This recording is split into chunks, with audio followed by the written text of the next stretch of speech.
Okay, everybody, we're going to get started with our presentation. And this is welcoming you all to the College of Graduate Studies. You are a unique student on the island campus because you not only have an academic college that you're in, like the College of Education and Human Development, College of Business, but you also have a service college, which is the College of Graduate Studies. So you are a dual college student while you're on campus with us. So we want to introduce you today to the concept of being a part of that dual college life. And so to cover our session agenda here, we're going to cover important information within the College of Graduate Studies, show you around our website and the tools that we have that will help you succeed.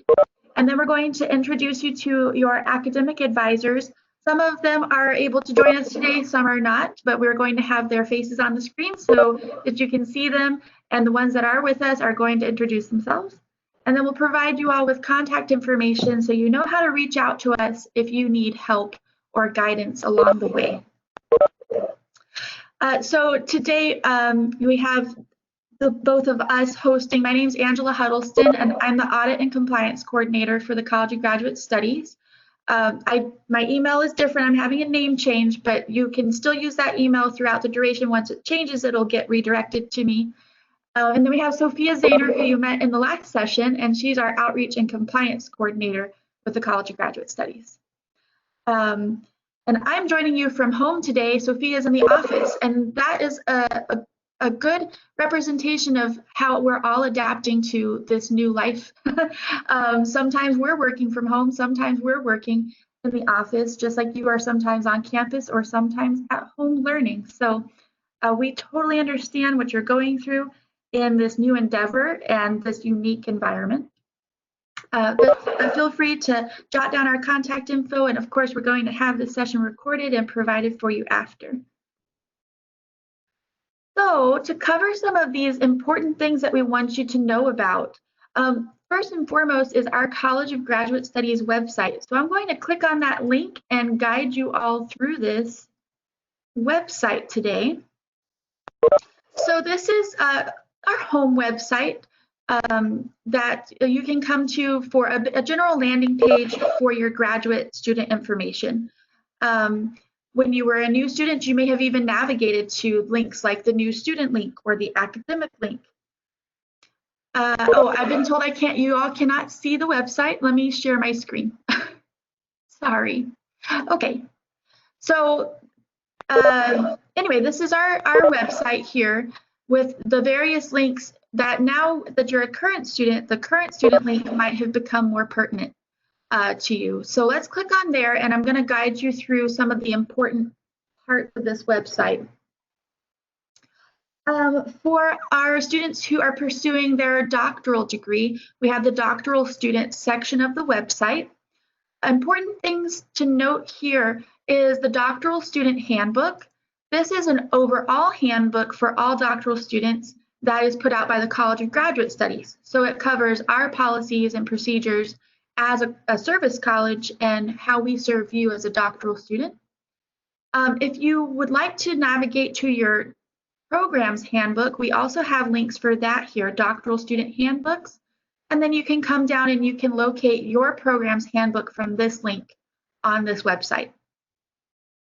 Our doctoral students, as you move throughout your career here and you get a little closer to finishing, then you'll want to keep an eye on your important doctoral dates. When you get to that point of submitting your dissertation, we have a lot of dates and deadlines that are important to keep a note of. So that would be the link for you as you navigate towards that part of your career. And then your doctoral forms. So we have degree plans that you can file from this website, and then also all of the forms that will be involved in getting towards completion when you are getting ready to defend your dissertation, assign your committee, and things like that. And this is our portal website as well. So you get the form, fill it out, and you can upload it, and it goes directly to us. So you don't have to have a lot of guesswork when you're submitting a form. For our master's students, we have a very similar layout to this page. So we have the master's student handbook provided to you. And then the master's student handbooks for the programs. We have the links here on the website as well. The important dates for master's students also on a website dedicated just to you that are doing thesis and your important dates for the thesis submission. And then your master's forms for those of you who are doing thesis. We have all of those there as well. Another important site that you as students would want to be aware of is our registrar's website. Going to Info for Students, you can view the registrar website from this page.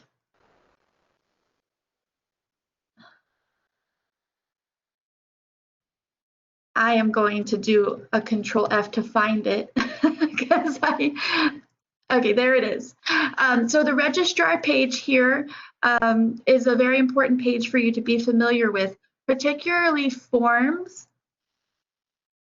If a student is needing to schedule a class and it's past the date for adding a class, you would fill out a scheduling form. If you ever need to withdraw from school, you would find that form on here.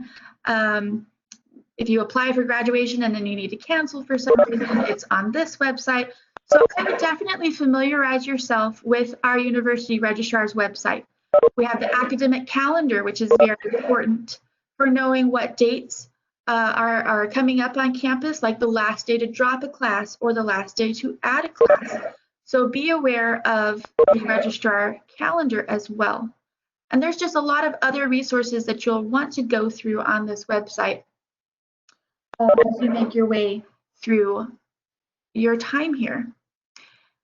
So to navigate to another very important piece of information for you as graduate students, you would click on academics here at the top of our university website and click down here on graduate catalog.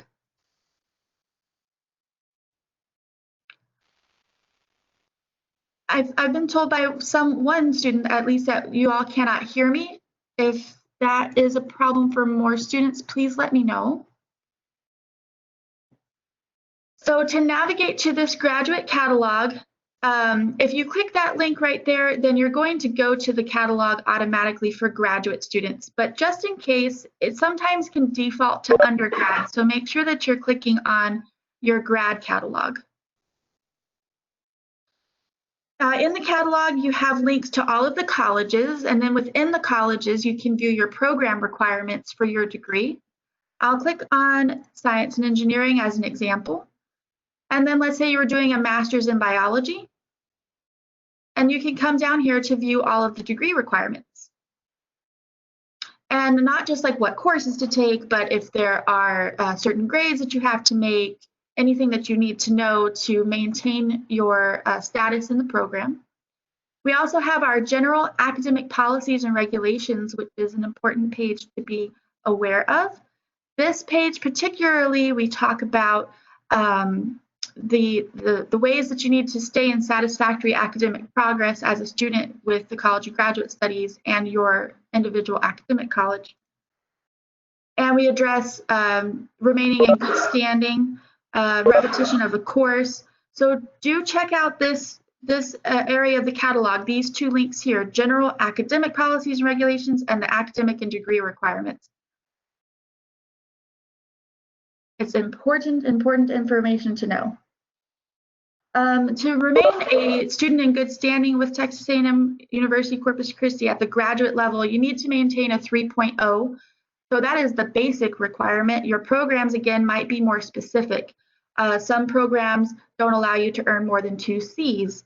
So you do want to go to your individual program section of the catalog to see what your program requirements may be. All right, let me switch back to the PowerPoint.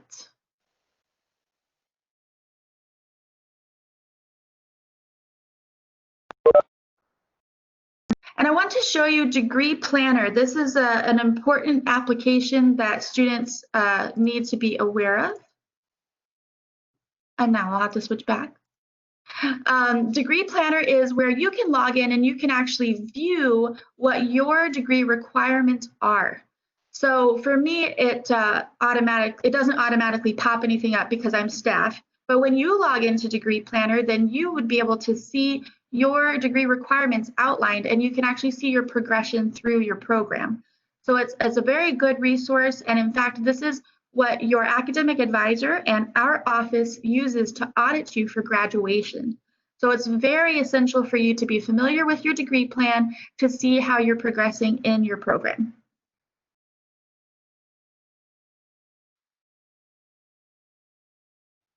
Okay, and with that, I'm going to turn it over to Sophia to discuss thesis and dissertation formatting. Hi everyone. In the last session, you already got to talk, but I'm going to talk just about a couple more things today. So the first thing I'm going to talk about is thesis and dissertation formatting. So are you going to be able to click on it, Angela? Yes. Okay, thank you. So one of the many things that Angela and I do that is help our students during their thesis and dissertation. So one of the things that we really like to help our students with is making sure that your document looks 1000%. We know that you put a lot of time and effort into this one document, and so it's really important to us that when we send it off to publishing, it looks perfect. So this is a really great resource that we have on our website. It gives you some information, and one of the things you want to look at is our templates. So here we list a thesis template and dissertation templates. You can see we have a couple of different ones for dissertation depending on what program you're in. But we really encourage our students to use the template from start to finish. And if you have questions about anything, our contact information was up on the slide before. And like Angela mentioned, our contact information will be posted on the orientation website, this whole PowerPoint will. So we're here to help you every step of the way from start to finish. So whether you have questions about formatting, you need assistance with something, we do virtual meetings, and hopefully in the fall we'll be able to do some in-person meetings to make sure that your formatting looks fantastic when we send it off to publishing. Absolutely. So let us now introduce you to your academic advisors. So as I mentioned, some of them are able to join us this evening, some not. Those who aren't, I'll just introduce their names. And we are going to have a brief section for questions at the end as well. So I see some questions coming through chat. We're not ignoring you. We're going to address those at the end. Okay, Ronnie, if you would like to introduce yourself. Hi, I'm Ronnie Emanuel. I advise for majors and programs within the College of Science and Engineering. What I did want to mention is if you do look at the Degree Planner program and do not see anything, okay, that is either because we don't know which track you're following or you have not filed a degree plan. So don't panic if it's not showing anything. That's just your opportunity to reach out to me and we can discuss the process. So I'm here to answer questions that you have, processes. If you're not sure, reach out. And if you have trouble registering for a class, I can try to troubleshoot and resolve and help you get registered. So we're glad you're here. Thank you, Ronnie. Elizabeth Rivera is our academic advisor for the College of Nursing and Health. Elizabeth? Yes, hi everybody. My name is Elizabeth. I'm the advisor for College of Nursing and Health Science. I don't know how many of my students are here because College of Nursing has their orientation tomorrow, but if you are here, it's nice that you all came to this one as well. College of Graduate Studies has great information for you guys since, like Angela said, y'all are dual college students. I will be on maternity leave for most of this semester. Tomorrow is actually my last day. So my students, College of Nursing, tomorrow, if y'all are going to that orientation, orientation, I'll give y'all more information on who to reach out to while I'm gone. So that way y'all aren't kind of left hanging while I'm on maternity leave. I hope y'all have a great semester, and I hope y'all enjoy y'all's time at TAMUCC like I enjoyed mine here as well. All right, and Cindy. Hello, everyone. I'm Cindy Sheehy. I came all the way from Iowa to work with you all. I help advise all of the programs in the College of Liberal Arts, and I work in conjunction with a program coordinator for each of those programs. So I'm looking forward, hopefully sometime in the future, to get to actually meet you in person and to work with you. And no question is too small or silly. So just feel free to reach out to me. And if I don't know the answer, I'll help you figure it out. Welcome to TAMUCC. All right, and then we have Dr. Alexandra Shaw, and she is not with us this evening, but she is the academic advisor for the College of Education and Human Development. And so she advises for those programs. And just as our other advisors had mentioned, they all work closely with your program coordinators and the faculty in your colleges to make sure that everyone is on the same page and getting you forward to your graduation. So Dr. Shaw would be helping you in College of Ed. And then Sharon Polanski is also not with us this evening, but she is your advisor and program director for the College of Business. So she, along with Tiffany Curry, work closely with you all in your progression through your degree in your MBA or Master's of Accountancy. All right, just another slide that we are going to have posted as a part of this presentation that shows the contact information. So if you have a question that comes up, emailing gradcollege@tamucc.edu is your best bet. We have some wonderful graduate assistants that are actually earning their degree alongside you all who field this email along with all of our full-time staff. So someone's going to see that email and be able to address your questions and get it to the right person. So that's a great place to start. If you have a general question and you're not sure who to contact, email us there and we'll get you connected with the right folks.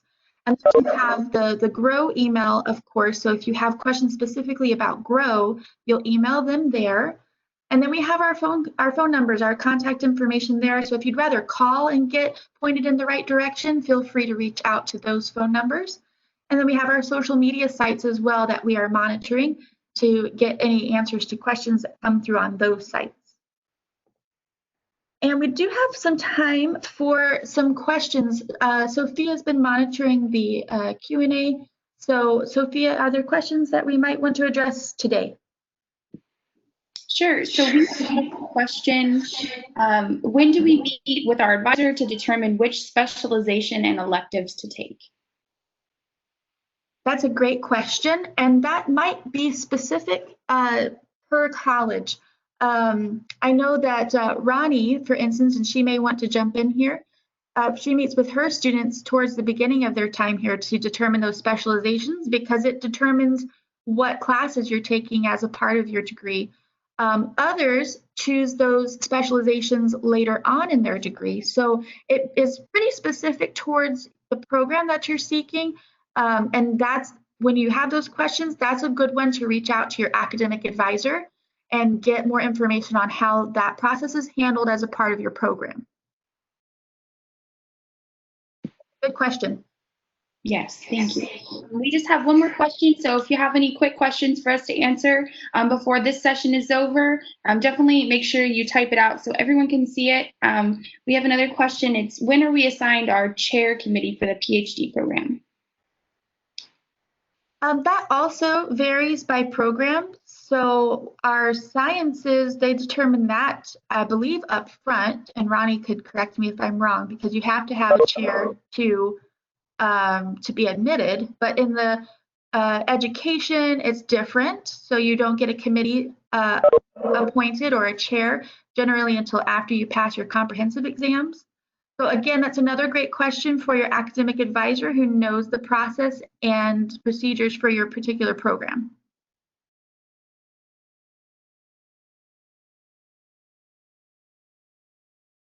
but very good questions. We have another question.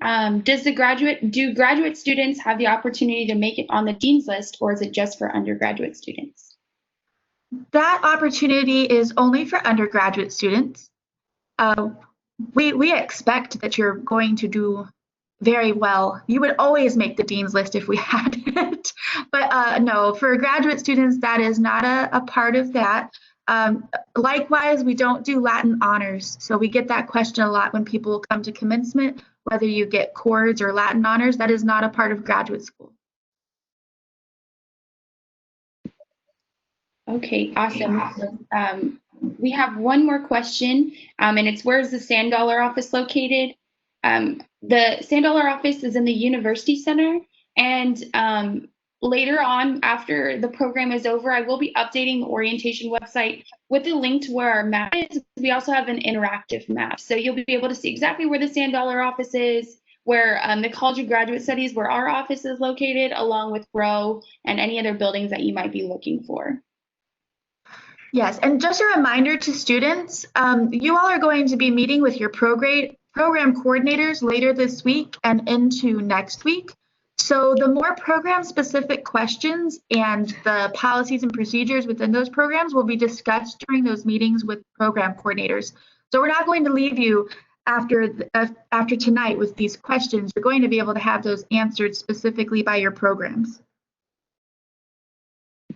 Awesome. And then I think, Angela, just one more question before we end today. We have, is there a Greek society for grad studies?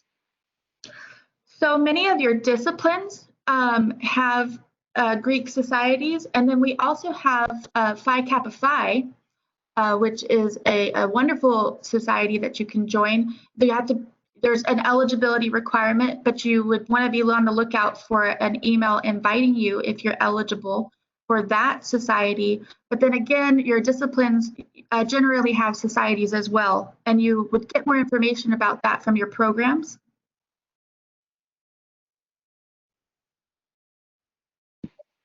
Awesome. Someone said, so cool to make a 4.0 though, and that's right. You're still awesome. We don't have, like, actually those grade point averages.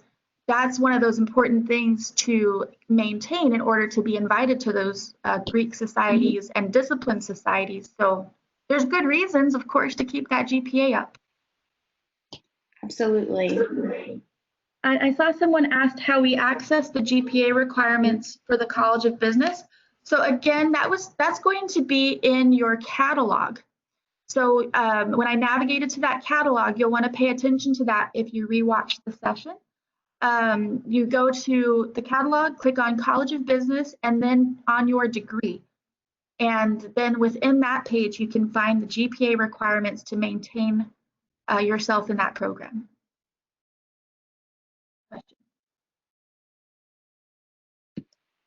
Awesome. All right, I don't see any other questions at the moment, but do remember that we are here for you. Reach out to that grad college email if you have questions, or to your academic advisor to get more information on your program.